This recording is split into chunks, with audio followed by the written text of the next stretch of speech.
Let's talk about the Adidas Yeezy Boost 750, or Yeezy 750 Boost, depending on when you bought it and what your box label says, because the true Yeezy fans know that they were differently labeled on the boxes. Is that fucking right?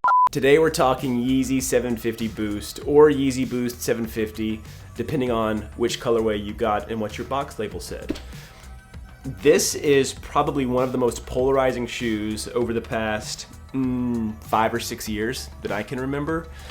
I won't go through all of the specifics because if you're watching this video, you already know about this shoe. But I want to talk about my experience and kind of my life cycle with it because this is the third pair that I have owned. I'm not going to say I was lucky enough, but I was able to get a pair of these on the initial release day back in February of 2015. But I paid resale to a degree. What happened was a buddy of mine who lived up in New York had secured a pair for him, and he thought he had a second pair secured. So we worked out a deal, and I said, listen, I think at the time I was in Chicago, I'm not gonna be able to get my hands on these today. So I ended up paying, I wanna say about 800 bucks. I covered the cost of his pair and the second pair. But anyway, what drew me to these shoes was the fact that it was so clean. And what I mean by clean is that this can be a super loud shoe if you wear it with specific jeans or specific outfits, or it can be a pretty subtle shoe, and I like the simplicity of it. As you can tell in mine, I have the cream laces, which I'm sure will probably cause some mayhem because people think the cream laces look bad, but I love the contrast of the cream laces and the sole here. So that first pair, bottom, I think I had them for 4 or 5 months, and I can't even remember if I ended up wearing them, but I did end up selling them for about 2,100 bucks a few months later. So got my money back and more. So the initial sticker shock of paying 800, which now is a decent price for these, was completely eradicated.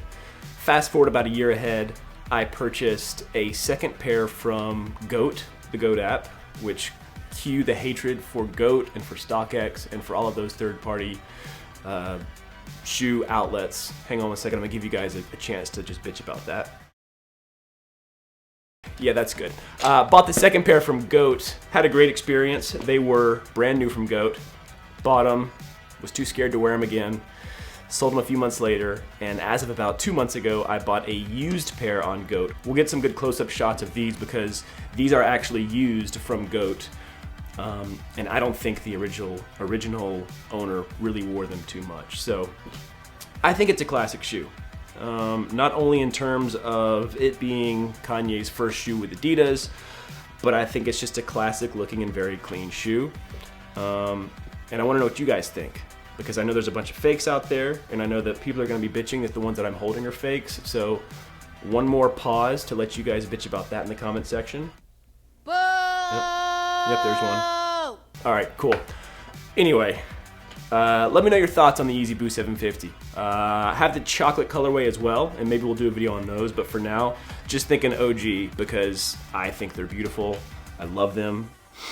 They smell relatively new, and there you have it. The Yeezy 750 Boost.